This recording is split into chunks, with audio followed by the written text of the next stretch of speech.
Subscribe कीजिए बिहारी खाना channel को और घंटी के बटन को दबाइए मेरे लेटेस्ट वीडियो सबसे पहले देखने के लिए।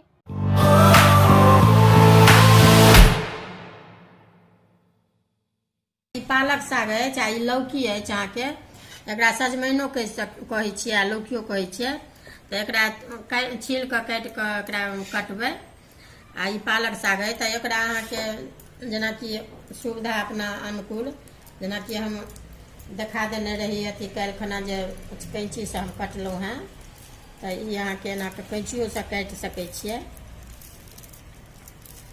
या छुरी से काटे तो छुरियो से काटि लेब अपन सुविधा जेना है तो काटि कऽ देबै ने। तो लौकी में लौ साग आइ हम बना रहल छी। एना छोट पैघ जतेक मोन हैत से काटि सकै छियै कैंची से। आब एकरा हम कटै छी।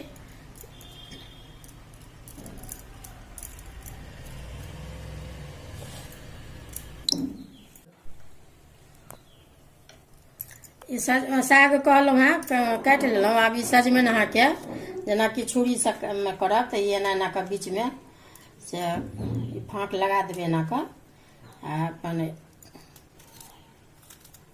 मोट नहीं रहबाक चाही ने अपन पातर जते से जते हुए से एही तरीका के काटि लेब। आइ हम लौ साग अहाँके 4 गो साग देखा चुकलहुँ हैं। ई 5म साग हम बना रहल छी और 2-3 गो बाद में देखायब। एखन 5 गो साग आइ हम बना रहल छी।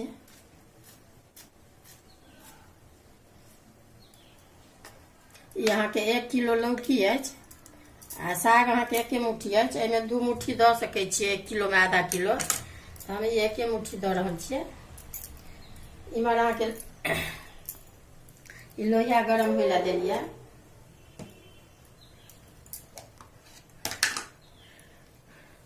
एहिमे ई 1 चम्मच हम करू तेल लोहिया में दऽ रहल छियै। गरम भऽ गेल लोहिया।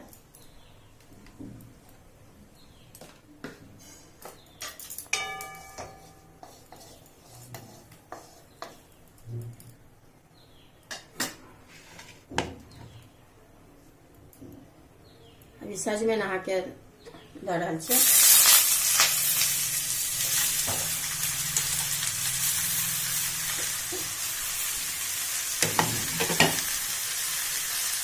ई साग अछि कहलहुँ हैं पालक साग देखा देलहुँ हैं तो ई पालक साग को संगे साथ ई सब दै छियै।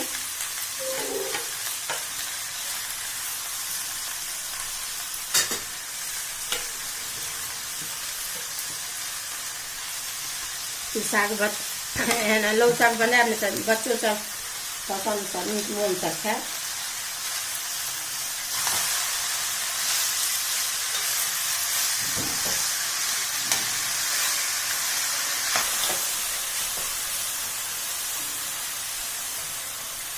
यहाँ के नून हम दऽ रहल छियै। नून अपना अंदाज से देबै।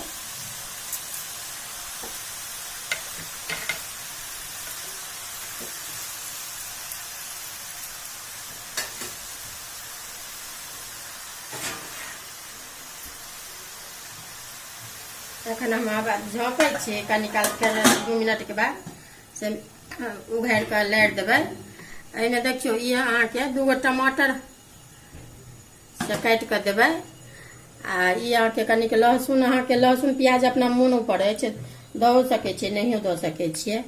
ई फोड़न लए जीर हींग अहाँके रखने छियै। लहसुन ई सब बाद में देबै। कनि ई हरैद अछि ई सब्जी मसाला अछि।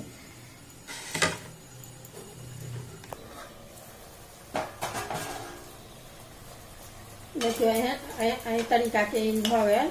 आब हम एहिमे से ई टमाटर अछि 2 गो अथी नमहर छलै से काटि कऽ दऽ रहल छियै।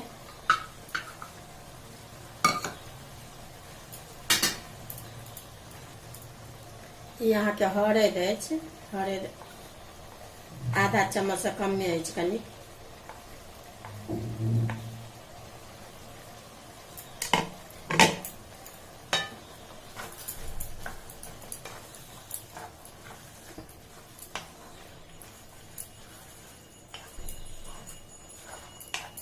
यहाँ के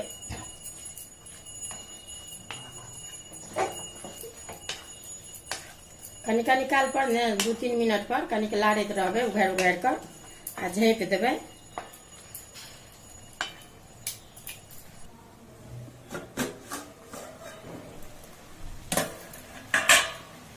देखियौ ई अहाँके आब लगभग भऽ गेल अछि, कनि और 10 मिनट लागत। गल गेल अहाँके, देखियौ टमाटरो गल गेल।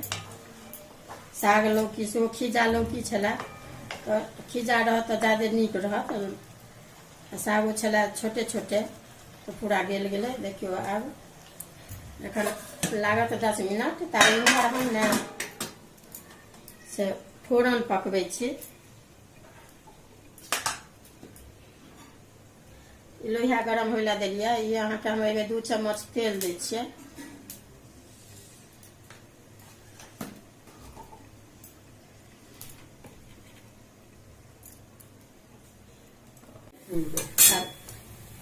ई पाकि फोरन बनि गेल। अभी काटै छी इम्हरका।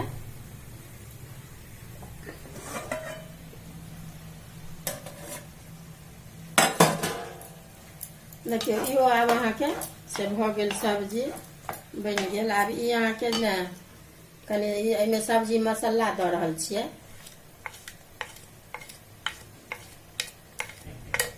साग रहितै तऽ सागमे नहि पड़ै छै ईसभ, लेकिन सजमनि छै ताहि दुआरे, लौकी अछि ताहि दुआरे ई मसाला कनि देलियै जे ईसभ देलासँ कनि स्वाद नीक होइ छै।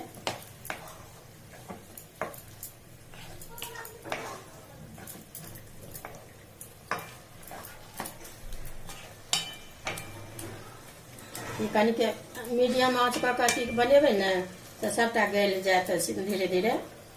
तऽ आब एकरा हम कटै छी। आब ई भऽ गेल अछि। अभी धन्नीके पत्ता है, धनियोके पत्ता कनि दऽ रहल छियै।